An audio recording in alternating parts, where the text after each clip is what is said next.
Good morning. So we are in our Proverbs series. This is Pastor Mike Salmon from Harvest Christian Fellowship. In our Proverbs series, we are in chapter 30 of the book of Proverbs, chapter 30. So if you're following along or if you're looking for other series, you can go into our website at hcfaz.org, hcfaz.org, and find the Proverbs series in our series. And this is chapter 30, chapter 30. The words of Agur, the son of Jekah, his utterance. This man declared to Ithiel and Ukal, surely I am more stupid than any man, and do not have the understanding of a man. I neither learned wisdom nor have knowledge of the Holy One. So I guess the first thing we must ask ourselves is, why is this man even having the authority to write Proverbs 30 when he finds himself that he's one of the stupidest guys? Obviously, he's saying this in in a spirit of humility and saying, "Look, I'm coming to you. I'm not the smartest man. Okay, I also don't have the understanding of God. I'm not God."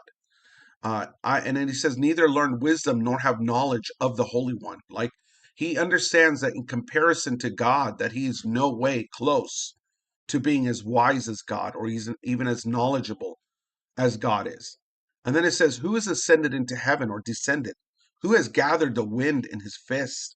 Who has bound the waters in a garment? Obviously, all these questions are the Lord, Yahweh. Who has established all the ends of the earth? What is his name? And what is his son's name, if you know? And of course, he's saying, who, and this word son's name here means descendant. Who's his descendants? Who did he come from? Who are his? Okay, so I know a lot of people, take a look at that verse here. When you look at it, sons here is a son in the widest sense, literal, figurative relationship, including grandson, nation, quality, condition. This is what it's asking here. Okay, so this is what this man is saying is like, do you even know him? Do we know his descendants, his nation, or who he is? And he says, every word of God is pure. He is a shield to those who put their trust in him. Do not add to his words, lest he rebuke you and you be found a liar. And I like this because it says, every word of God is pure. He is a shield to who? To those who put their trust in him. When you trust in God, he becomes your shield, right? Because why? He is in front of you. You're holding on and trusting in God.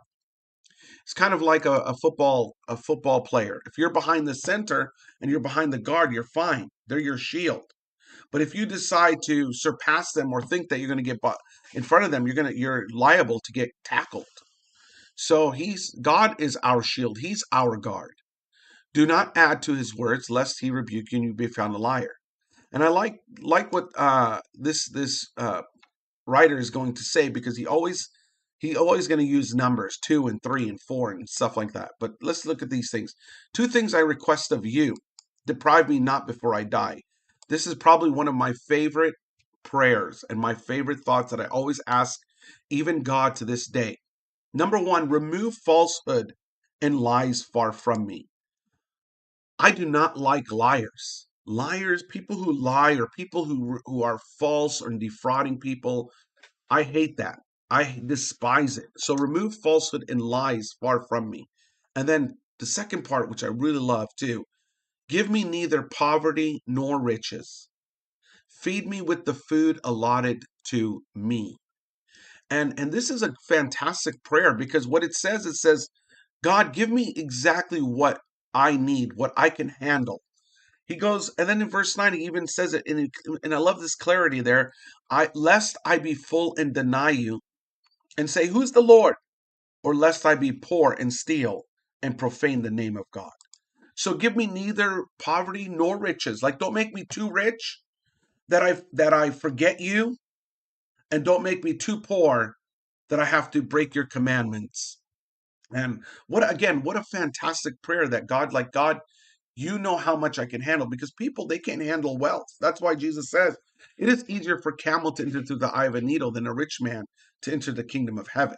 Because when people get wealthy and they get boastful and they get things, they think that they're so much greater and they think they have so much more to give.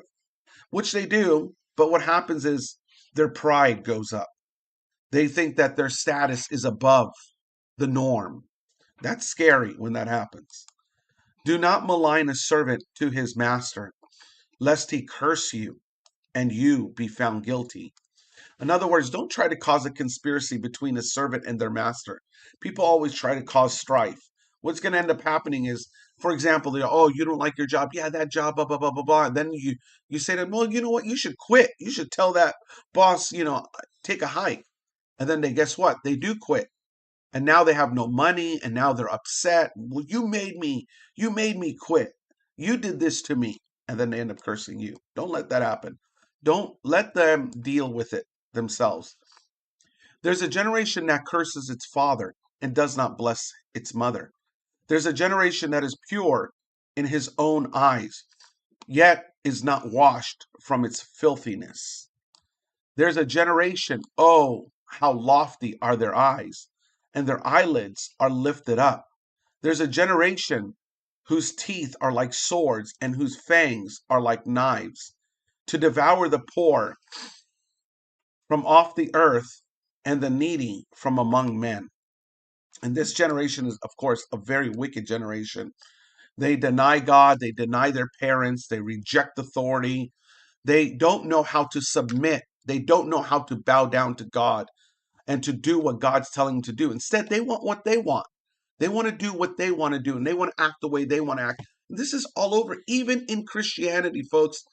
This world is, like I've always said for many, many years, people in churches these days, they're not looking for what God has them to do. They don't want to be obedient. They don't want to serve God. They technically can't even be called servants. They're more like pew warmers, or they are people who are just like, yeah, I'm here, but they're not really here. They're not really helping.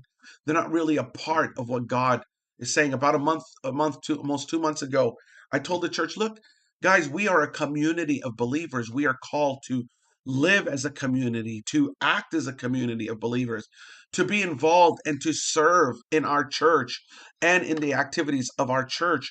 Because a lot of people were getting very complacent. They were just like, here I am, and then they go and they think that's their duty. That is not the duty of a Christian.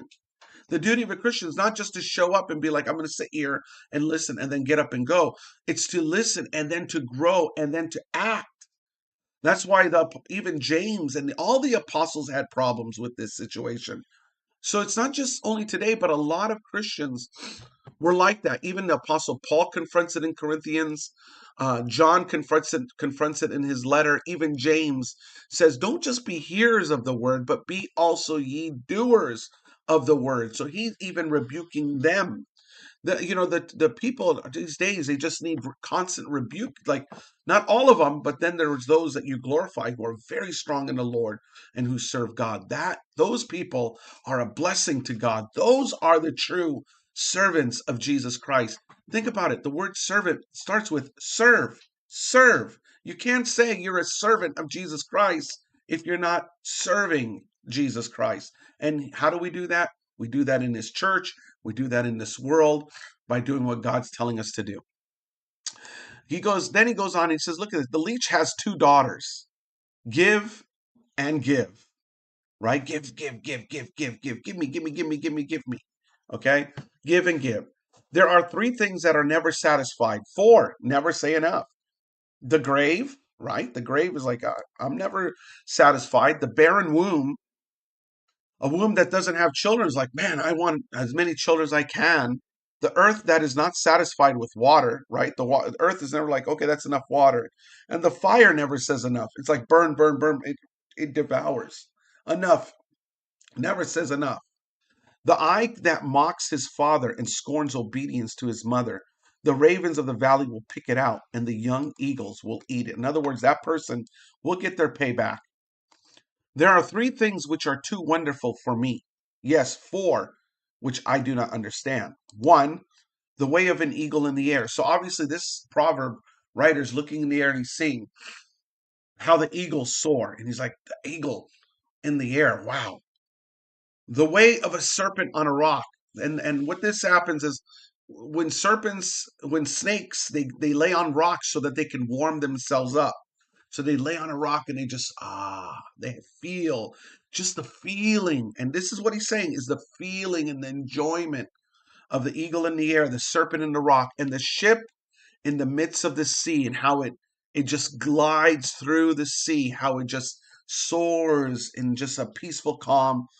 And then he says, a way of a man with a virgin, like the husband, the man who just marries the woman, and they're together as husband and wife for the first time, and they have that just that excitement, that joy, and that peace together. He says, this is the way of an adulterous woman. Verse 20. This is the way of adulterous woman. She eats and wipes her mouth and says, I've done no wickedness. Like she don't care. And this is not just adulterous women, but a lot of people like that sometimes too. Like they don't care. Like people just don't care. They don't really feel like they like, okay, well, I didn't do anything wrong. It's that type of thing.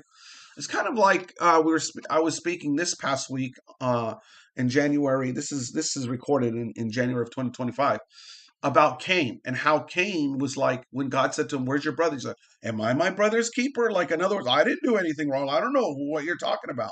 God knew. And someone who knows they're supposed to be doing something, and they're convicted or not supposed to be doing something, they act like, well, I haven't done any wickedness, I haven't done anything wrong. They are doing something wrong. Their heart is not right with God. Their heart is not right, and they should examine that. For three things the earth is perturbed. Yes, four things it cannot bear up. Number one, a servant when he reigns, right? And he's saying these things I cannot handle is when a servant reigns. It's like if as an employer, if I put someone in charge who's not a really good person, man, the business does not run right. Why? Because the servant takes it to their head. So they don't have the temperament, they don't have the ability to rule and to reign and to control the business. So they act kind of foolishly, right? A fool when he's filled with food. A fool is someone like a stupid person, and as soon as they get food and as soon as they're happy and they get what they want, they act stupid. A hateful woman when she is married, right? If she's married, a woman who's just contentious, full of strife. A maidservant who succeeds her mistress. We see that with Hagar and Sarah. He says these things are they're just unbearable. Because when you look at them, you're looking at them going, oh, man, there's a problem there. There's an issue there. There are four things which are little on the earth, but they are exceedingly wise. And we can learn from these things. The ants are a people not strong, yet they prepare their food in the summer. And we see that in Proverbs too. Go to the ant, you sluggard. Look at how the ant acts. The rock badgers, and this is the word hyrax, and these are in the Middle East. And what they do is they make their homes in rocks, in cliffs. And he sees them. He says they are feeble folk, yet they make their homes in rocks. They make their home. They are able to grave through and cut through rocks and be able to dwell in them. He says the locusts have no king, yet they all advance in ranks. They are so beautifully organized in the way they act. The spider skillfully grasp with its hands, and it is its king's palace. It is in king's palaces, right? A spider, you'll find them everywhere. Spiders are everywhere. Sorry for you guys who are arachnophobic, but spiders are everywhere, even in palaces of kings, even in the White House, even in the Pentagon. Spiders, they make their place, and they skillfully make their web beautifully, right? There are three things which are majestic in pace, four which stately walk. So think about how they walk. One, a lion, which is mighty among beasts and does not turn away from any. A greyhound, right? A greyhound, if you've ever seen a greyhound walk, it's majestic in how the greyhound walks, slender and just walking in a beautiful pace. A male goat, also. We have male goats, and if you look at our male goats walking around, they just walk like they own the place. And then a king whose troops are with him. A king, if you see him, a king riding on his horse, head up high, and the troops behind him, some in front of him, and are just walking in that pace. If you've been foolish in exalting yourself, or if you've had devised evil, put your hand on your mouth. In other words, cut it out. For as the churning of milk produces butter, and the wringing of the nose produces blood, so the forcing of wrath produces strife.